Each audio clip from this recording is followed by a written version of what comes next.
Nous vous savons nombreux à suivre le journal de la ville, mesdames et messieurs. Voici le sommaire. Processus électoral en République démocratique du Congo. La Commission électorale nationale indépendante CENI qualifie les propos de Corneille Nangaa, ancien président de la CENI, de mauvaise foi avec une intention de nuire. Didi Manara, deuxième vice-président de la Commission électorale nationale indépendante, au cours d'une conférence de presse ce mardi au siège national de la CENI. Mise à la retraite et la prime d'encadrement de la paie des enseignants au menu des échanges entre le ministre de l'EPST et le vice-premier ministre, ministre de la fonction publique, c'est mardi 14 mars 2023. C'est tout pour le sommaire. Mesdames et messieurs, encore une fois, bienvenue dans ce journal.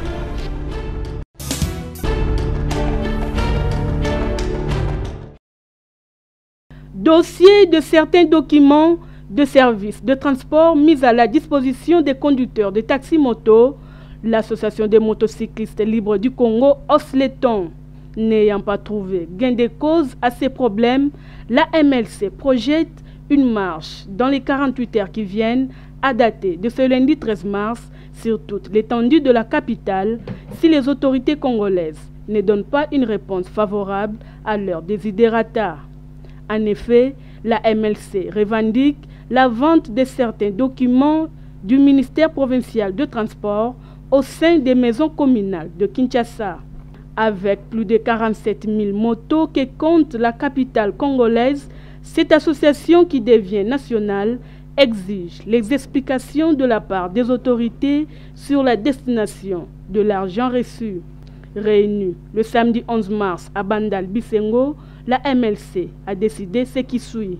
Les lois na sasi réunion na motard na zaka peu près na 1700 motards qui va na réunion. Nazo senga da 48 va répondre. On doit organiser vraiment panier en mars. Nous allons mercredi. To banda aéroport Njin. To koti ti to ke pa premier ministre. O déposer kuna pas expliquer ce document oyo et outil depuis mbongo oyo. Tozo soma ba document zo ke na la poche ya nani. De l'autre côté, les cadres de la MLC se réjouissent de voir qu'en ces jours où le monde célèbre la journée nationale de la courtoisie au volant, avec plusieurs sensibilisations, leurs membres se distinguent de plus en plus des autres motards sur le terrain. Comportement échangé parce que ceux qui totali bien récemment bamontard batumbaka susu mitokate bamontard babundaka susu na zelate bamontard na biso bakomi propre bazotambusa moto avec trop de responsabilité bakotaka sans cynique te tozoteya bango. L'association des motocyclistes libres du Congo, qui soutient à 100% la vision du chef de l'État Félix Antoine Tshisekedi Tshilombo, ensemble avec son leader John Bayantita, invite les autres motards à s'engager dans cette lutte de vérité, car l'image des motards doit être plus que jamais redorée. Sauf imprévu, la marche est prévue ce mercredi 15 mars 2023 à Kinshasa, la capitale congolaise.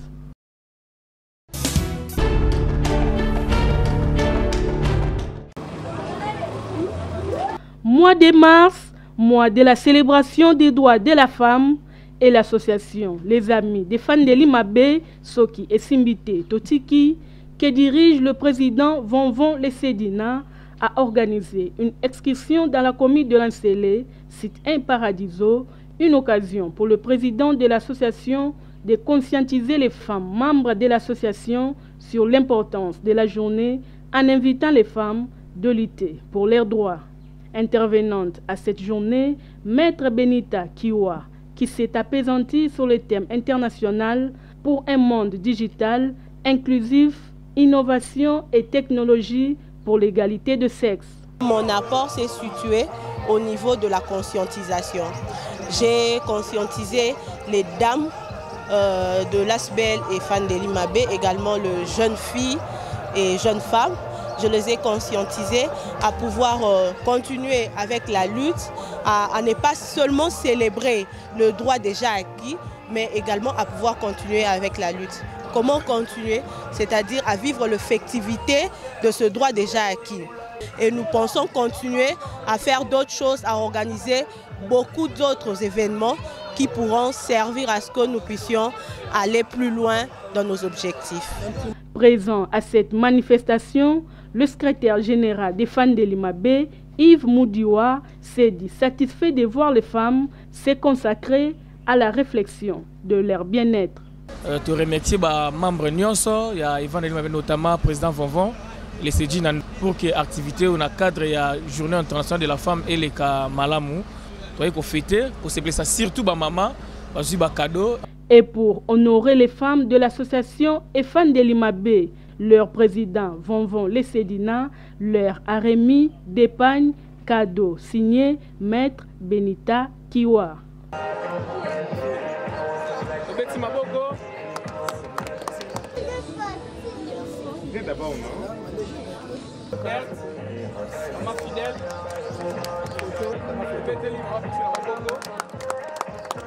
L'association EFAN de Limabé milite pour l'épanouissement de la femme et de son autoprise en charge.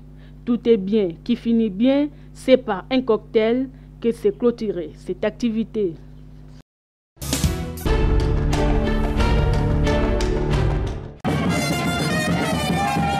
Le quartier Koutou, dans la commune de Kimbanseke, a vibré au rythme de la commémoration des droits de la femme le samedi 11 mars 2023 avec le parti politique Convention pour la République et la démocratie, parti cher à l'honorable président de l'Assemblée nationale, Christophe Mbosso Kodia. Germaine Kayeye, la dame de fer de Tiangou, a été conduite par la population de Kimbanseke dans un carnaval au rythme des fanfares. C'est dans cette ambiance que la présidente de la Ligue des femmes de Kimbanseke a fait son entrée triomphale dans la salle chez les copains où plusieurs mamans de cette commune avaient pris d'assaut. Présents à cette célébration dédiée à la femme, les cadres du CRD, entre autres Donatien Kouyitouka, secrétaire général CRD, Monique Mbombo, présidente nationale de la Ligue des femmes CRD, ainsi que les autorités politico-administratives. Des sketchs démontrant la marginalisation des femmes dans la société ont été exhibés. Pour la présidente de la Ligue des femmes de CRD, Kimbanseke, Germaine Kayeye, l'objectif de cette journée est d'expliquer aux mamans le sens de cette journée.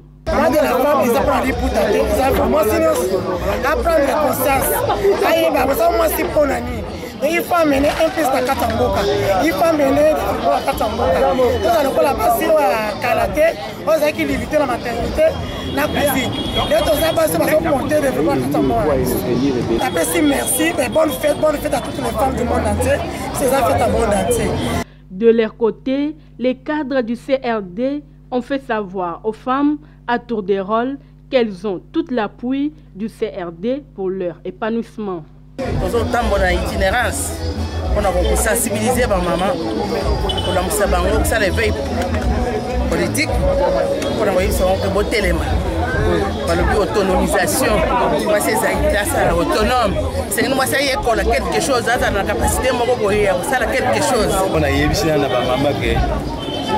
en tant que maman basalaka bien serve to yesi koyo pona pesa bango appui que na yambi ba mama wana nyonso na ndenge moko ya malamu.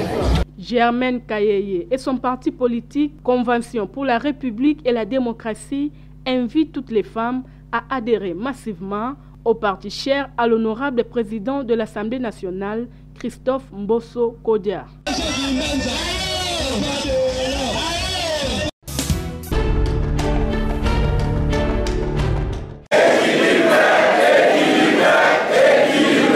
L'Action congolaise pour la tolérance et l'égalité acte à un nouveau président national. Il s'agit de Sindani Kandambu Donald, désigné par consensus après concertation entre cofondateurs du parti, et c'est à l'issue des travaux du congrès extraordinaire organisé ce dimanche 12 mars 2023 à Kinshasa dans la salle Mediaspol limitée 10e rue. Sindani Kandambu remplace le président Michel Balabala, décédé. Le procès verbal sur la reconnaissance de sa désignation a été lu par le secrétaire général du parti. Après concertation entre nous, cofondateurs du parti, et désigné par consensus président national du parti Action congolaise pour la tolérance et l'égalité, Monsieur Sinani.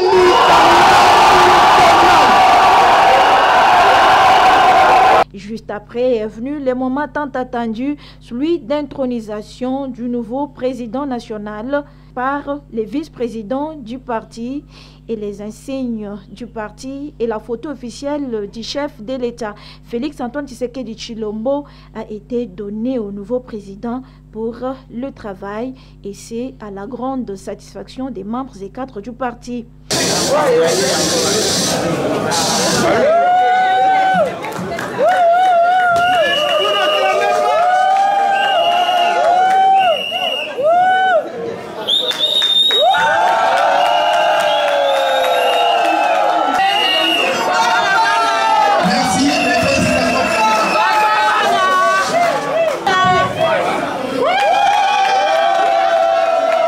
Très heureux, le nouveau président national de l'Acte remercie les membres du parti pour la confiance placée en lui et promet de travailler sans relâche pour la victoire de l'Acte aux élections de 2023.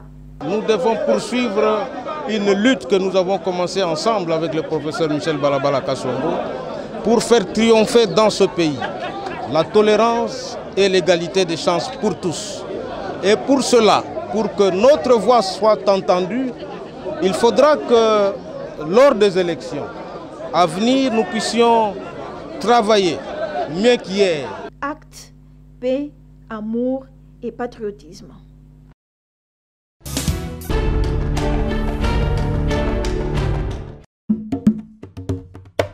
Dans les soucis de promouvoir les activités économiques Made in Congo et pour soutenir la vision du chef de l'État, Félix Antoine Tshisekedi Tshilombo, de faire les jeunes Congolais des millionnaires, le président du mouvement de la jeunesse congolaise, MRJUCO, Maître John Bayantita, accompagné par son président du comité des sages, Georges Chulungu Oema, se trouve au Kenya, Nairobi, depuis ce vendredi 10 mars 2023 pour une rencontre avec les partenaires, les convaincre à venir investir à Kinshasa, capitale de la République démocratique du Congo, ainsi pour promouvoir l'économie congolaise. Un déplacement qui a permis au président du MRJUCO, Maître John Bayantita, de convaincre l'âme du grand investisseur et millionnaire kenyan Mohamed Isaac Abedi de la grande société kenyane Regos Food Industries Limited pour la production d'eau potable au pays. Bientôt, une grande chaîne de production d'eau potable sera installée à Kinshasa et répartie dans plusieurs provinces de la République démocratique du Congo, rassure Maître John Bayantita, président du mouvement des réveils de la jeunesse congolaise. Ces grands investisseurs viendra également pour la construction des routes et pour d'autres opportunités qui se présenteront en République démocratique du Congo, précise-t-il. Il tient de rappeler que cette visite du Kenya, Nairobi, par le président du MRJUCO et son président du comité des sages, rentre dans les cadres du développement de la RDC en suivant la vision du chef de l'État, Félix Antoine Tshisekedi Tshilombo, qui prône la création d'une classe sociale moyenne et des millionnaires congolais. Pour le mouvement des réveils de la jeunesse congolaise, MRJUCO, la production d'eau potable ne doit pas rester celle l'apanage des étrangers. Les citoyens congolais doivent aussi vivre. Raison pour laquelle le MRJUCO est déterminé à participer activement dans ces secteurs d'intérêt national avec la grande société kenyane Regos Food Industries Limited, ainsi pour le développement économique en République démocratique du Congo.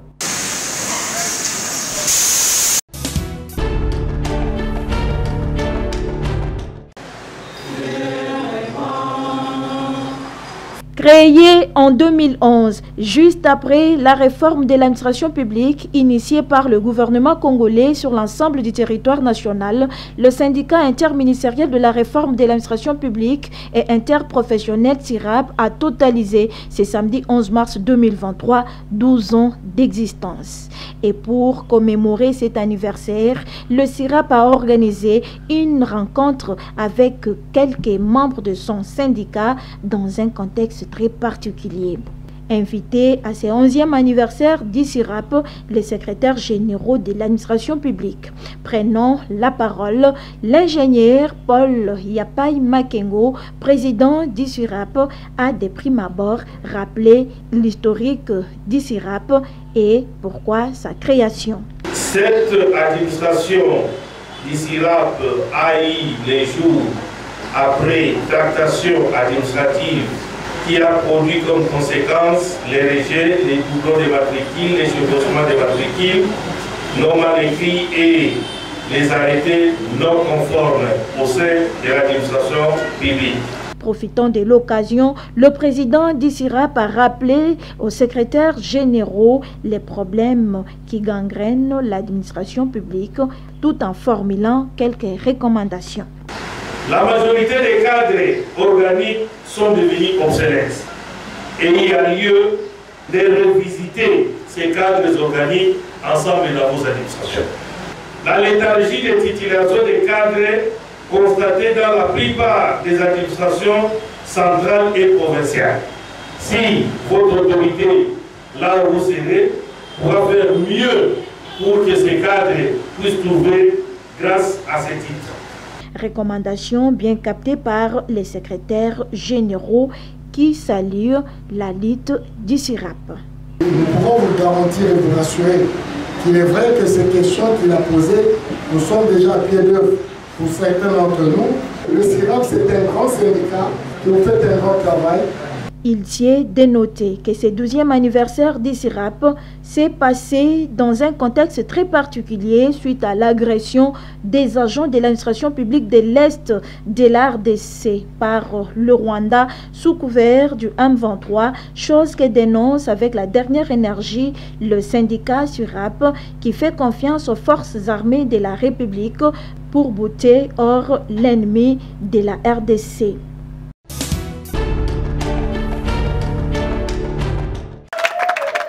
Marie Yagbato Pagno, bourgmestre de la commune de Bumbu, ne cesse de recevoir des hôtes de marque au sein de sa municipalité. En marge de la commémoration de la journée des droits de la femme, la patronne de Bumbu a reçu la visite des mamans de l'environnement Funa, division urbain et développement rural, le vendredi 10 mars, venus célébrer ensemble la femme en leur manière en organisant un salongo spécial. Reçue par la numéro 1 de cette commune, Marie Yagbato Pagnon, ces femmes ont montré leur joie d'être au service des autres. Juste après leur entretien, Madame la bourgmestre, en tant que femme de terrain, a donné directement le coup d'envoi des travaux de nettoyage. Outils de travail en main, ces femmes ont nettoyé de fond en comble le bâtiment de la maison communale en commençant par les installations, en passant par les bureaux, puis l'enceinte de la parcelle. Une manière pour ces mamans de démontrer par les actes que la femme est un être fort et autonome. À la fin de Salongo, ces femmes ont félicité Madame la bourgmestre pour les efforts qu'elle ne cesse de fournir pour le développement de sa commune. Nous voudrions profiter de cette occasion pour saluer et féliciter Madame la bourgmestre de la commune de Bumbu et ses équipes, Monsieur le chef de bureau de l'environnement et ses équipes, tous les chefs de bureau de l'environnement et leurs équipes. De son côté, la patronne de Bumbu, Marie Yagbato Pagnon, a remercié les mamans pour leur visite. Sincèrement, je suis très reconnaissante d'être avec vous aujourd'hui. Avec tout ce que vous avez fait aujourd'hui, grand merci et vraiment, franchement, merci beaucoup. Merci. Un lot des outils de travail destinés à la maison communale a été reçu par la numéro 1 de Bumbu pour le développement de cette commune.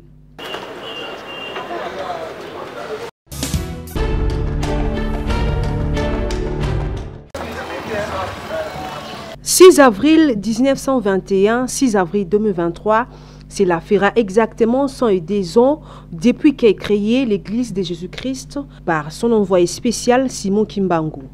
Nkamba, Nouvelle-Jérusalem, en est le siège international.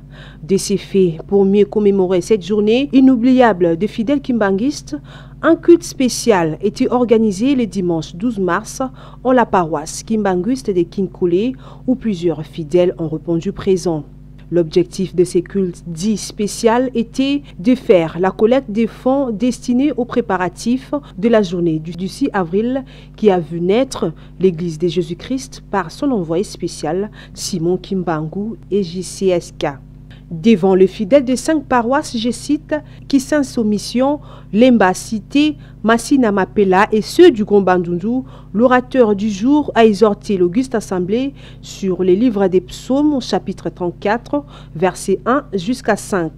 Exode 20, premier verset jusqu'à 11e verset avec comme thème les attentes des fidèles kimbanguistes par rapport à la 4e génération. C'est le représentant provincial de la ville de Kinshasa, Urbain Swaling, qui a dirigé l'étape de collecte des fonds où la paroisse de Massina Mapela a battu les records, suivi de celle de Kissin Soumission. Au Urbain Swaling de donner la quintessence de cette journée au micro du journal de la ville. Tous les fidèles kimbanguistes, nous sommes invités en Kamba le 16 avril 2023 pour la grande fête. Et après la grande fête, il y aura Lukutakan, c'est-à-dire en français, Assemblée générale pour les questions qui concernent l'église kimbanguiste, pour le développement de l'église. Alors, toutes ces communes sont réunies ici pour les préparatifs et leurs fidèles ont répondu favorablement et positivement. Donc pour moi, en tant que représentant, c'est un motif de fierté pour dire qu'il y a un bon encadrement. L'évangélisation est en marche ici à Kinshasa. Ont également participé à ces cultes spéciaux les anciens de l'Église. Rappelons par ailleurs que le représentant légal de l'Église kimbanguiste, Papa Simon Kimbangu Kiangani, a demandé à tous les fidèles kimbanguistes et les autorités à rehausser de leur présence en Kamba, Nouvelle-Jérusalem, le 6 avril pour célébrer cette fête et les défilés au rythme des filles qui a clôturé cette journée.